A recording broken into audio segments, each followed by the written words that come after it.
एक छोटा सा गांव था, पहाड़ियों के बीच बसा हुआ। यह गांव अपनी शांति और सुंदरता के लिए जाना जाता था, लेकिन इसके पास ही एक रहस्यमयी जगह थी। गांव के बाहर एक पुराना बरगद का पेड़ था। यह पेड़ बहुत विशाल और प्राचीन था, जिसकी शाखाएं दूर दूर तक फैली हुई थीं। उसकी टेढ़ी मेढ़ी शाखाएं अजगर जैसे मोटी आसमान की ओर जाती थीं।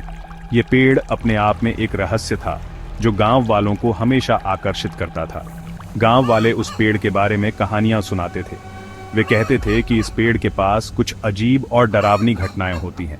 वे कहते थे कि वो भूतिया है। कई लोगों ने यहाँ अजीब आवाजें और परछाइयां देखी थीं। उसके आसपास एक अजीब सी घबराहट रहती थी। लोग कहते थे कि यहाँ पर एक अदृश्य शक्ति का वास है। सूरज ढलने के बाद कोई उसके पास जाने की हिम्मत नहीं करता था। शाम होते ही गांव वाले अपने घरों में बंद हो जाते थे। उस पेड़ ने कई मौसम देखे थे। हर मौसम में यह पेड़ अलग ही रूप में दिखता था, लेकिन उसकी रहस्यमयता कभी कम नहीं होती थी। उसकी गहराई में एक आत्मा रहती थी। यह आत्मा कभी कभी गांव वालों को दिखाई देती थी और उन्हें डराती थी। इस पेड़ के रहस्य और डर ने गांव वालों के दिलों में हमेशा के लिए एक डर बैठा दिया था। अर्जुन और केशव बचपन के दोस्त थे। वे गांव के डेयर डेविल्स थे। डर उनके लिए एक अनजान शब्द था। वे अक्सर भूतिया बरगद के पेड़ की कहानियों का मजाक उड़ाते थे। एक दिन उन्होंने सबको गलत साबित करने का फैसला किया। अंधेरी रात थी। हवा भयानक आवाज कर रही थी। बेखौफ अर्जुन और केशव बरगद के पेड़ की ओर चल पड़े। वे अंधेरे में आगे बढ़ते गए। भयानक सन्नाटे में उनकी कदमों की आहट ही सुनाई दे रही थी। जैसे ही वे बरगद के पेड़ के पास पहुंचे, हवा भारी हो गई। हर कदम के साथ अंधेरा और गहरा होता गया, जैसे कि जंगल ने उन्हें अपने अंदर समा लिया हो। अब वे निडर डेयरडेविल्स नहीं थे। अंधेरे ने उनके डर को और बढ़ा दिया था। हर छाया, हर आवाज उन्हें और भी भयभीत कर रही थी। बरगद का विशाल तना उनके सामने था। उसकी परछाई उन्हें निगलती हुई लग रही थी।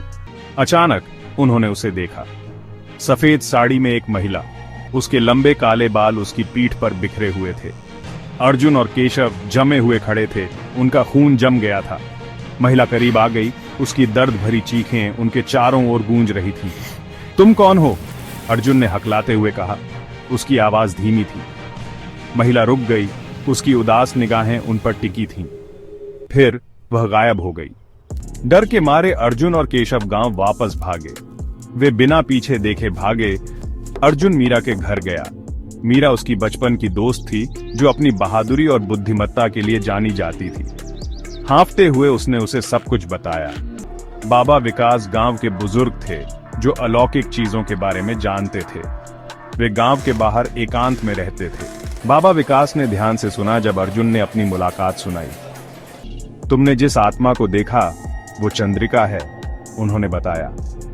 वह एक युवती थी जो कई साल पहले गांव में रहती थी। बाबा विकास ने आगे कहा, चंद्रिका को पड़ोस के गांव के एक युवक से प्यार था। उनका प्यार मना था। उसका परिवार परंपरा से अंधा उसकी शादी किसी और से तय कर दी। चंद्रिका ने टूटे हुए दिल से बरगद के पेड़ के नीचे अपनी जान दे दी। उसकी आत्मा तब से वहां फंसी हुई है, बाबा विकास ने बताया। वह शांति चाहती है, उसे मुक्ति चाहिए। उन्होंने उन्हें एक छोटी सी थैली दी, जिसमें एक ताबीज और कुछ जड़ी बूटियां थीं। ये तुम्हें उससे बात करने में मदद करेंगी, उन्होंने कहा। तुम्हें बरगद के पेड़ के नीचे एक अनुष्ठान करना होगा। मीरा और अर्जुन उस रात बरगद के पेड़ पर लौट आए। ताबीज और जड़ी बूटियों से लैस उन्होंने बाबा विकास के निर्देशानुसार अनुष्ठान की तैयारी की। उन्होंने एक छोटी सी आग जलाई और मंत्रों का जाप किया। हवा प्रत्याशा से भारी हो गई। एक ठंडी हवा शाखाओं से बहती हुई पत्तों को सरसरा रही थी। चंद्रिका उनके सामने प्रकट हुई। उसका अलौकिक रूप आग की रोशनी में चमक रहा था। मीरा ने उससे दया और करुणा से बात की। उसे विश्वास दिलाया कि वे मदद करना चाहते हैं। चंद्रिका ने अपना दर्द, शांति की अपनी लालसा और क्षमा की अपनी इच्छा प्रकट की। उसकी आवाज में एक गहरी वेदना थी, जो उसके लंबे समय से चले आ रहे संघर्ष और पीड़ा को दर्शाती थी। मीरा और अर्जुन ने अंतिम संस्कार किया। चंद्रिका को वह सांत्वना दी जिसकी उसे चाहत थी। उन्होंने पूरी श्रद्धा और सम्मान के साथ यह अनुष्ठान किया, जिससे चंद्रिका की आत्मा को शांति मिल सके। जैसे ही भोर की पहली किरणें गांव को छुईं, वह गायब हो गई। आखिरकार अपने सांसारिक बंधनों से मुक्त हो गई। उसकी आत्मा अब स्वतंत्र थी और वह एक नई यात्रा पर निकल पड़ी थी।